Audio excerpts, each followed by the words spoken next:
काफी नुकसान पहुंचा है। ये सारी आत्माएं इस उंगली वाली आत्मा को मारना शुरू कर देती हैं और उसे काफी बुरी तरह से टॉर्चर कर रही होती हैं और वो याओई से माफी मांग रही होती है कि प्लीज मुझे बचा लो। काइटारो ये सारा कुछ देखकर काफी हैरान हो रहा होता है और उसे ये समझ आ जाता है कि याओई किस तरह से आत्माओं को कंट्रोल करती है। काइटारो उससे पूछता है कि वो ये सारा कुछ क्यों कर रही है, उसके पास इतनी सारी आत्माएं क्यों हैं। याओई उसे बताती है कि जिस आत्मा ने उसकी माँ की आत्मा को कैद किया हुआ है वो वाली आत्मा काफी स्ट्रॉन्ग है और उससे लड़ने के लिए ही याओई को काफी सारी आत्माएं चाहिए जो काफी स्ट्रॉन्ग हो। याओई कहती है अगर उसके पैर में चोट नहीं लगी होती तो वो पूरी की पूरी मूर्ति को ही उठा कर लाने वाली थी, जिससे काइटारो का कर्ज काफी जल्दी दूर हो सकता था। काइटारो ये कहता है अगर इससे मेरा कर्ज दूर हो सकता है तो पक्का उस लड़की का भी हो सकता है जिसे मेरी वजह से कर्ज लगा था। और हाँ, वो लड़की कोई और नहीं है, उसका नाम है आइको।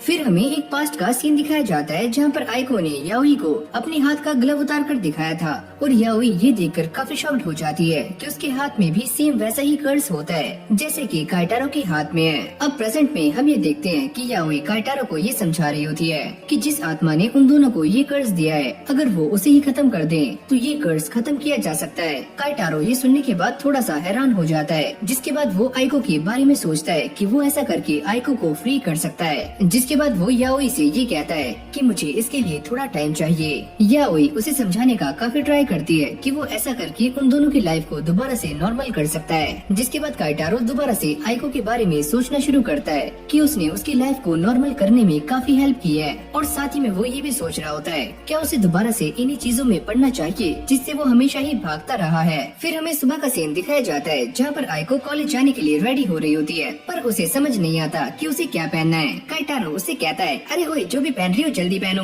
हम लेट हो रहे हैं। अरे हाँ हाँ, बड़े आए लेट होने वाले, और वैसे भी मैं कार से जा सकती हूँ। जिसके बाद ये सारे कॉलेज के लिए निकल जाते हैं और जैसे आइको कॉलेज पहुँचती है तो काफी सारे बच्चे उसे घेर लेते हैं और उसे अलग अलग चीजों में ज्वाइन करने के लिए कहते हैं जैसे कि कंप्यूटर लैब और साइंस लैब। जिसके बाद काफी सारी लड़कियां आइको को घेर लेती हैं। काइटारो जैसे ही ये देखता है तो वो ये सोचता है कि आइको की सोशल लाइफ काफी अच्छी है पर फिर भी वो मेरे साथ है। काइटारो अपने आप को अब भी उसी बात के लिए कोस रहा होता है कि उसी की वजह से ही आइको को कर्ज लगा है और तब अचानक से आइको उसके सामने आ जाती है और वो ये कहती है क्या तुम भी मेरे साथ ज्वाइन करना चाहते हो, पर तुम ऐसा क्यों कर रही हो ताकि तुम मेरे साथ पढ़ सको और मैं तुम्हारे साथ एक ही क्लास में पढ़ना चाहती हूँ। अभी दोनों बैठकर बातें कर रहे होते हैं जहाँ पर आइको उससे कहती है कि काइटारो को एक भूतिया कोर्स को ज्वाइन करना चाहिए पर काइटारो इस चीज के लिए मना कर रहा होता है और साथ में वो ये सोचता है कि आइको को भूतिया चीजें हमेशा से ही काफी अच्छी लगती हैं पर उसकी वजह से ही वो इन चीजों से दूर है। लेकिन भाई आइको इमोशनल ड्रामा करना शुरू कर देती है जिसके बाद काइटारो उसकी बात मान जाता है। अब अगले सीन में हम ये देखते हैं कि सारे भूत वाली क्लासरूम में आ जाते हैं जहाँ पर टीचर उन सभी को पहले ही वार्न कर देते हैं कि ये वाली कहानी काफी भूतिया होने वाली है और हाँ ये एक सच्ची घटना है तो अपने कान और आंखें खोलकर सुनना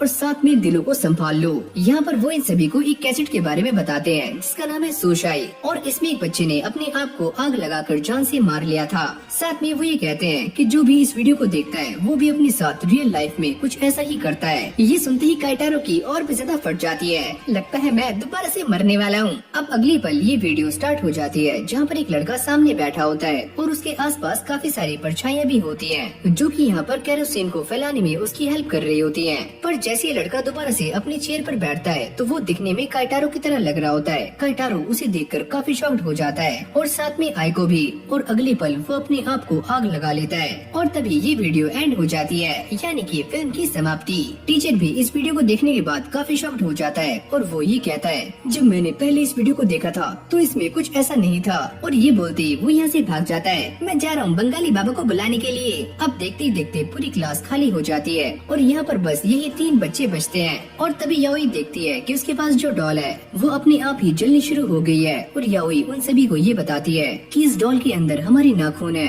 अगर ऐसा नहीं होता तो अभी तक हम सारे मारे जाते। जिसके बाद याओई इस टेप के ऊपर नमक डाल देती है और इसके अंदर से खून निकलना शुरू हो जाता है। साथ में वो ये बताती है कि ये वाली आत्मा मेरी आत्मा से काफी स्ट्रॉन्ग है और इसीलिए वो जल गई। जिसके बाद वो इस कैसेट वाली आत्मा को एक बॉक्स में रख देती है और उसके सामने वही वीडियो प्ले कर देती है जिससे ये वाला कर्ज इसी आत्मा को लग जाए, यानी कि नहले पे दहला। पर जैसे ही याओई इस वीडियो को चालू करती है तो काइटारो का हाथ जलना शुरू हो जाता है और वो उसे काफी जल्दी बुझाता है, लेकिन उसकी फटकर चार हो जाती है और उसे समझ नहीं आता कि उसके साथ क्या हो रहा है। अब ये सारे यहाँ से भागने के बारे में सोचते हैं, पर ये कार और ट्रेन से भी जा नहीं सकते क्योंकि वहाँ पर भी सभी की जानों को काफी खतरा है और ये कर्ज काइटारो के ऊपर लग चुका है, तो उसके साथ साथ बाकी लोग भी जल सकते हैं। तो वो इन दोनों से कहता है कि तुम दोनों यहाँ से जाओ, ये सारा कुछ मैं खुद ही हैंडल कर लूंगा। काइटारो इस टाइम काफी परेशान हो रहा होता है, तभी आइको उसके पास जाकर बैठ जाती है और उसे वो वक्त याद दिलाती है जब काइटारो ने उसकी हेल्प की थी और उसे एक एक्सीडेंट में बचाया था। काइटारो भी उन सारी बातों को याद करता है कि कैसे आइको ने हमेशा ही उसका साथ दिया है और ये सारी बातें याद करते ही उसकी आंखों में आंसू आ जाते हैं और वो इनके साथ चलने के लिए मान जाता है। जिसके बाद ये सारे कार में बैठ जाते हैं और काइटारो को पूरी तरह से नंगा कर दिया जाता है। बस उसके हाथ में एक कपड़ा बंधा हुआ होता है ताकि ये वाला घोस्ट काइटारो को जला ना पाए और अगर गलती से उसके हाथ में आग लगती है तो इसे आसानी से बुझाया जा सके।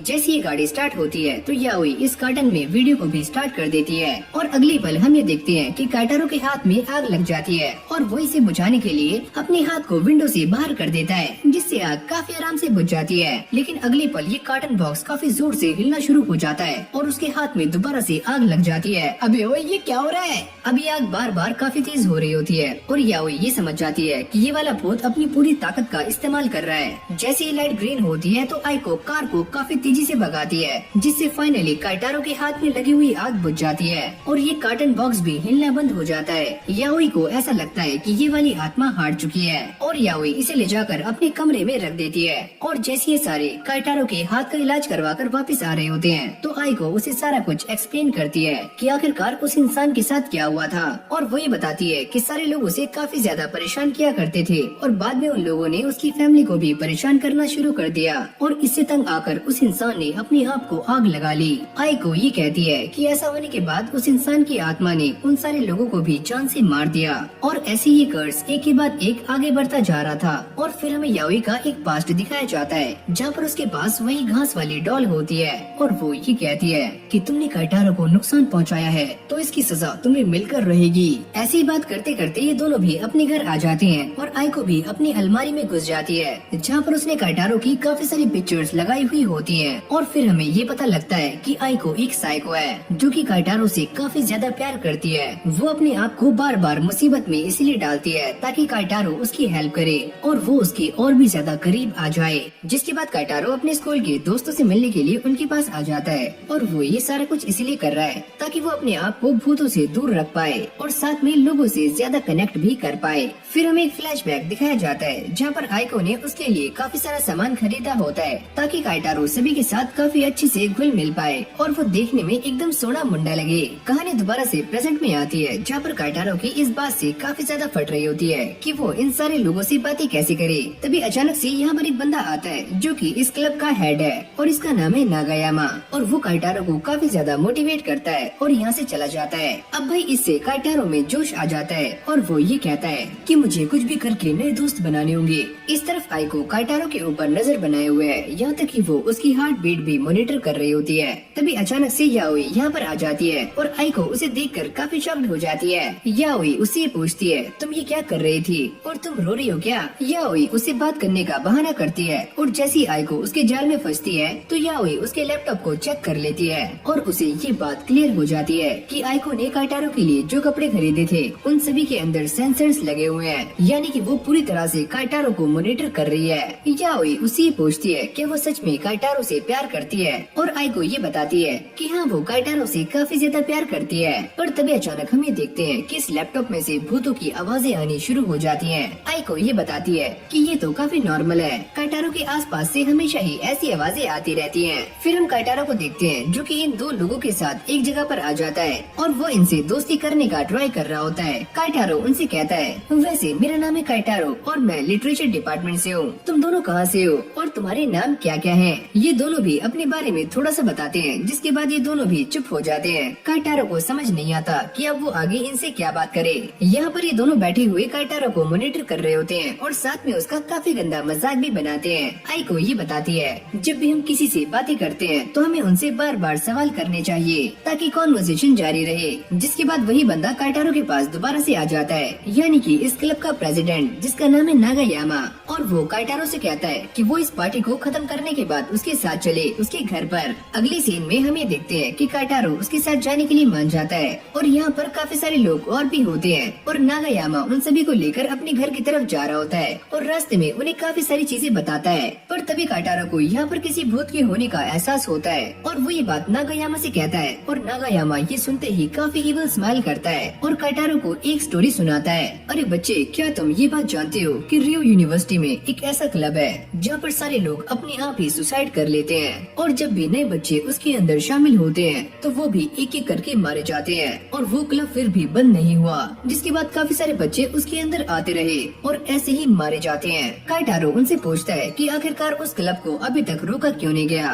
वो ये बताते हैं कि ऐसा करना इम्पॉसिबल है, क्योंकि जब भी ऐसी घटनाएं होती है तो वो क्लब अपना नाम चेंज कर लेता है और कोई भी आज तक उस क्लब को आइडेंटिफाई नहीं कर पाया है। यहाँ तक कि वो ये भी कहते हैं कि उस क्लब में सारा कुछ चेंज हो जाता है सिवाय एक नाम के, और मुझे ऐसा लगता है कि वही नाम ये सारा कुछ करवा रहा है। ये सारी बातें सुनने के बाद काइटारो की काफी ज्यादा फट रही होती है और नागायामा उससे कहते हैं कि वो इंसान जो ये सारा कुछ करवा रहा है वो भी उन बच्चों के साथ मारा जाता है, लेकिन वो दोबारा से जिंदा हो जाता है और हर बार अपने फेस को चेंज कर लेता है, इसीलिए उसे पकड़ना बिल्कुल भी आसान नहीं है। काइटारो ये सारी बातें काफी गौर से सुनते हुए जा रहा होता है। नागायामा उससे कहते हैं, क्या तुम उस इंसान के नाम के बारे में जानना चाहते हो? वैसे उसका नाम है नागायामा। अगले पल काइटारो बेहोश हो जाता है क्योंकि नागायामा ने उसके पानी में एक दवाई मिलाई हुई थी। इस तरफ याओई और आइको भी ये सारा कुछ देख रहे होते हैं। याओई आइको से कहती है कि इससे पहले ज्यादा देर हो जाए हमें काइटारो की हेल्प करनी होगी। अब ये दोनों भी उसकी हेल्प करने के लिए निकल जाते हैं और जैसे ही काइटारो की आंखें खुलती हैं वो ये देखता है कि उसके गले में फांसी का फंदा लगा हुआ है, यहाँ तक कि उसका मुंह भी बंद है और उसके आसपास काफी सारे लोग हैं जिनके गलों में भी फांसी के फंदे हैं। ये दोनों भी काइटारो को बचाने के लिए फुर्ती से जा रहे होते हैं। याओई ये चेक करती है कि टी डिपार्टमेंट कहाँ पर है, पर वो ये देखकर काफी शॉक्ड हो जाती है कि इस जगह पर पहले ही 133 लोग मारे जा चुके हैं। पर याओई को ये बात समझ नहीं आती कि वहाँ पर एक आत्मा है जो कि काफी सारे बच्चों को जान से मार रही है, पर वो आत्मा टी डिपार्टमेंट में ही क्यों है। अब आइको उसे सारा कुछ एक्सप्लेन करती है कि टी डिपार्टमेंट रियो यूनिवर्सिटी से काफी पास में है और वहाँ पर हर साल नए बच्चे आते हैं, तो वो आत्मा ज्यादा बच्चों को जान से मार पाती है और उस आत्मा का नाम है नागायामा।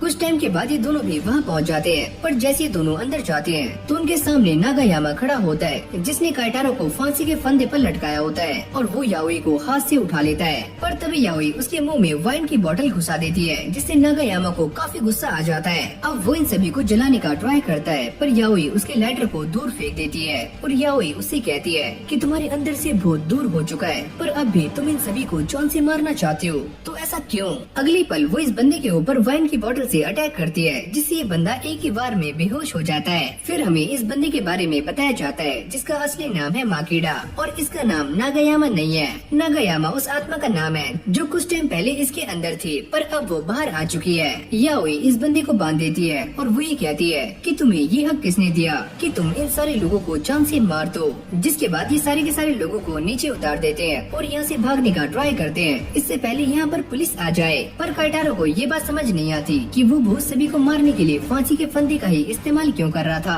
अभी आत्मा दोबारा से इस बंदे की बॉडी में आ जाती है और खुद को जान से मार लेती है। इस तरफ काइटारो को दोबारा से भूत के होने का एहसास होता है, जैसे कि उसके आसपास एक काफी खतरनाक भूत हो। अब याओई उसे बताती है कि वो इंसान मारा जा चुका है जिससे उसकी आत्मा को नागायामा की आत्मा ने खा लिया है और इससे वो स्ट्रॉन्ग होती जा रही है। जिसके बाद याओई काइटारो के मन का शक दूर करती है कि वो आत्मा सभी को मारने के लिए फांसी के फंदे का ही इस्तेमाल क्यों कर रही थी, कि ऐसा करने से मरने वाले इंसान की आत्मा और नागायामा की आत्मा दोनों ही एक लेवल पर आ जाती हैं, जिससे उस आत्मा को खाना काफी आसान हो जाता है। फिर हम याओई के हाथ में एक छोटी सी डॉल को देखते हैं जिसमें उसने नागायामा की आत्मा को कैद कर लिया है। फिर हमें ये बताया जाता है कि इसी दिन के बाद से यहाँ पर सुसाइड होनी बंद हो गई। जब ये सारे वापस से जा रहे होते हैं तो काइटारो काफी ज्यादा परेशान होता है और वो ये कहता है कि मैं इस बार भी नए दोस्त बना नहीं पाया और मुझे ऐसा लगता है कि मैं पिछले साल से भी इन चीजों में कुछ ज्यादा ही पढ़ रहा हूँ, जिससे मेरी लाइफ की वाट लग चुकी है। याओई उसे समझाते हुए ये कहती है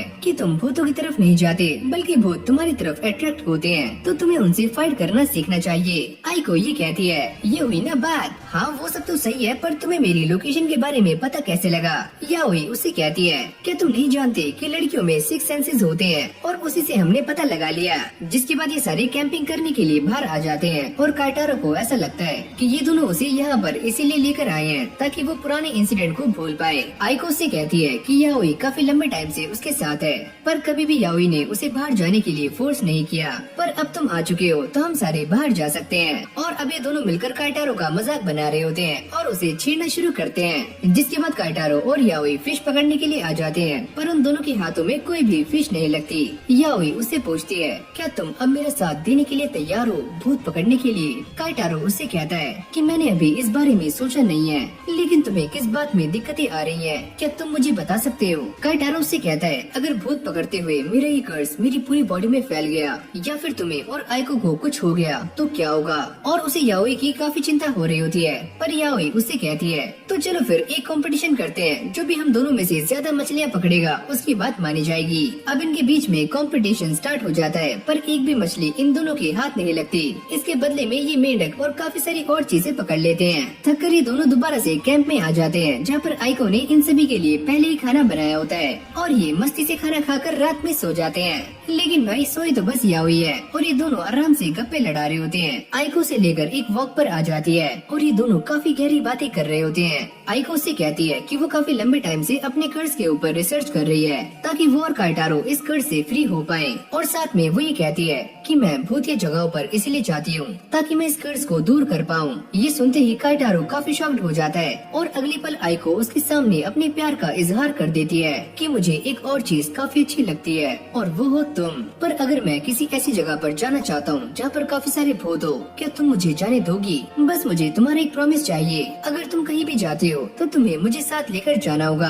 काइटारो ये सोचता है, चाहे कुछ भी हो जाए, पर मुझे हम दोनों का ये कर्ज दूर करना होगा, और इसके लिए वो आइको से प्रॉमिस कर लेता है। जिसके बाद ये दोनों वापस जा रहे होते हैं, लेकिन तभी अचानक आइको को इस पुल के ऊपर एक आत्मा दिखती है, जो कि इस पुल से नीचे कूद रही है। आइको उसे देखकर काफी शॉक्ड हो जाती है और डर भी जाती है। वो काइटारो से ये पूछती है, क्या तुम्हें भी वहाँ कुछ दिखा? पर काइटारो को वहाँ पर कुछ भी नजर नहीं आता, और वो इस चीज के लिए साफ मना कर देता है। जैसे ये दोनों अपने कैंप में आकर सो रहे होते हैं, तभी अचानक से वही पुल वाला भूत यहाँ पर आ जाता है, और काइटारो बाहर देखता है तो आइको उसी पुल की तरफ जा रही होती है, जैसे उसे किसी ने अपने कब्जे में किया हुआ है। काइटारो उसे जाकर पकड़ लेता है, और याओई की भी आँख खुल जाती है। अब ये दोनों आइको के पास बैठे होते हैं, और याओई ये बताती है कि इसके ऊपर एक ऐसी भूत ने कब्जा कर लिया है, जो कि इसे अपने इशारों पर चला रहा है, और उसे एक बिना दिमाग वाले डॉल में कैद करना काफी मुश्किल है। काइटारो उसे सारी बातें एक्सप्लेन करता है कि आइको ने उसे उस पुल के बारे में बताया था। जिसके बाद वो उसे लेकर उसी पुल पर आ जाता है, और याओई पीछे खड़ी हुई ये सारा कुछ देख रही होती है, ताकि वो सही मौके पर अटैक कर पाए।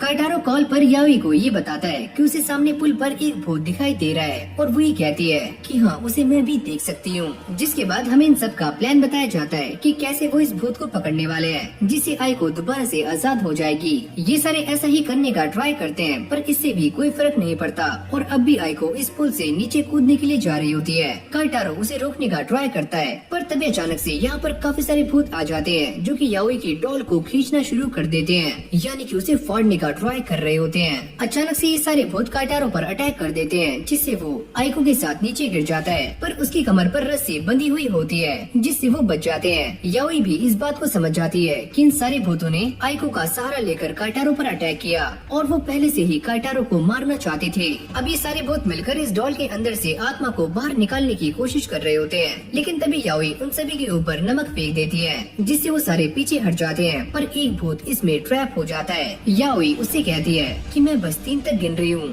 जल्दी से इस डॉल में आ जाओ, वरना बाकी की आत्माएं तुम्हें खा जाएंगी। ये सुनते ही इस भूत की काफी ज्यादा फट जाती है, और वो जल्दी से इस डॉल में आ जाता है। याओई ये बताती है कि इस जगह पर टोटल 10 आत्माएं हैं, जिनमें से उन्होंने 2 को पकड़ लिया है, लेकिन अब भी 8 बाकी हैं। फिर हमें दोबारा से एक फ्लैशबैक दिखाया जाता है, जहाँ पर काइटारो और याओई बातें कर रहे होते हैं, और सारा प्लान डिस्कस करते हैं कि कैसे वो इन सारे भूतों को पकड़ने वाले हैं। तो इसलिए वो काइटारो का सहारा ले रही होती है। अब जैसे काइटारो आइको को लेकर पानी की तरफ जा रहा होता है, वो ये देखता है कि उसके पीछे काफी सारे भूत आ जाते हैं, और उन्हीं में से एक भूत आइको को भी अपने कब्जे में कर लेता है, यानी कि वो भी उसके वश में आ जाती है। काइटारो ये सारा कुछ देखकर घबरा जाता है, जिसके बाद वो नीचे गिर जाता है। अब आइको उसके पास आती है और एक भूत को उसके मुंह में डालने का ट्राई करती है, जिससे काइटारो भी इस भूत के वश में आ जाए। लेकिन तभी अचानक वो अपनी जेब से एक बाटली निकालता है और गटाक से पी जाता है। जिसके बाद हमें एक फ्लैशबैक दिखाया जाता है, जहाँ पर याओई ने काइटारो को थोड़ी सी वाइन दी थी, जिसको पीने के बाद वो भूत को आराम से बाहर निकाल सकता है। और साथ में वो चावलों से बनी हुई कुछ डॉल्स भी देती हैं। अगर वो इसे पीने के बाद इस डॉल के ऊपर थूकता है तो वो भूत इसके अंदर कैद हो जाएगा, और यही इन सब का प्लान होता है। अब ऐसे ये दोनों अपने प्लान को एग्जीक्यूट करते हैं। याओई ने भी काफी सारे भूतों को पकड़ लिया है, और वो ये बताती है कि जो भूत उसने टेम्पल में पकड़ा था उसने एक भूत को खा लिया है। जिसके बाद याओई अपने पास से कुछ स्क्रू ड्राइवर्स निकालती है और सीधा इन डॉल्स में घुसा देती है, और सामने भूतों को ये वार्न करती है, अगर तुम भी अपनी सलामती चाहते हो तो जल्दी से इन डॉल्स में आ जाओ, वरना तुम्हारे साथ काफी बुरा हो सकता है। ये सुनते ही सारे भूतों की भी फट जाती है और वो जल्दी से इन डॉल्स में आ जाते हैं। याओई उनसे पूछती है कि जल्दी से तुम मुझे बताओ कि तुम में से किसने आइको को अपने कब्जे में किया हुआ है। पर ये भूत कुछ भी नहीं बोलते। जिसके बाद वो एक कटर निकालती है और सीधा एक डॉल में घुसा देती है। अभी सारे डॉल्स आपस में लड़ना शुरू कर देती हैं, ताकि उसका पता लगाया जा सके कि कौन से भूत ने आइको को कब्जे में किया हुआ है। तुम मुझे इसकी बॉडी से बाहर निकालने की काफी कोशिश कर रही हो, पर मैं तुम्हें जान से मार दूंगी मैं तुम्हें। याओई उससे कहती है, अरे कोई मुन्ना, मैंने पहले ही नर्क देखा हुआ है, तो अब तुम्हारी बारी है पूरी जिंदगी मेरी इस डॉल में सड़ने की। अब ये टेम्पल वाला भूत उसको खा लेता है और बाकी की बची हुई डॉल्स फट जाती हैं। अभी दोनों आइको को लेकर दोबारा से कैंप में आ जाते हैं और उसे आराम करने के लिए कहते हैं। फिर हमें रात का सीन दिखाया जाता है, जहाँ पर आइको की आँख खुल जाती है और वो काइटारो से मिलने के लिए उसके पास आती है और उसका हाथ पकड़ लेती है। वो काइटारो से कहती है कि उसे रात के बारे में कुछ भी याद नहीं है, लेकिन वो इतना जानती है कि काइटारो ने उसकी काफी ज्यादा हेल्प की है। जिसके बाद वो उसके सामने अपने प्यार का इजहार करती है और काइटारो ये सुनते ही काफी हैरान हो जाता है। लेकिन भाई वो भी बाद में आई लव यू टू बोलकर उसके सामने अपने प्यार का इजहार कर ही देता है। अब ये दोनों घर आ जाते हैं, जहाँ पर काइटारो आइको से ये कहता है कि वो भी उसका साथ देने वाला है भूत पकड़ने में, और साथ में वो ये कहता है कि मैं कुछ भी करके अपने इस कर्ज को दूर करके रहूंगा और साथ में तुम्हारे भी। लेकिन जब काइटारो अकेले में ये सारी बातें करता है तो आइको भी बाहर खड़ी हुई ये सारा कुछ सुन रही होती है, और वो ये कहती है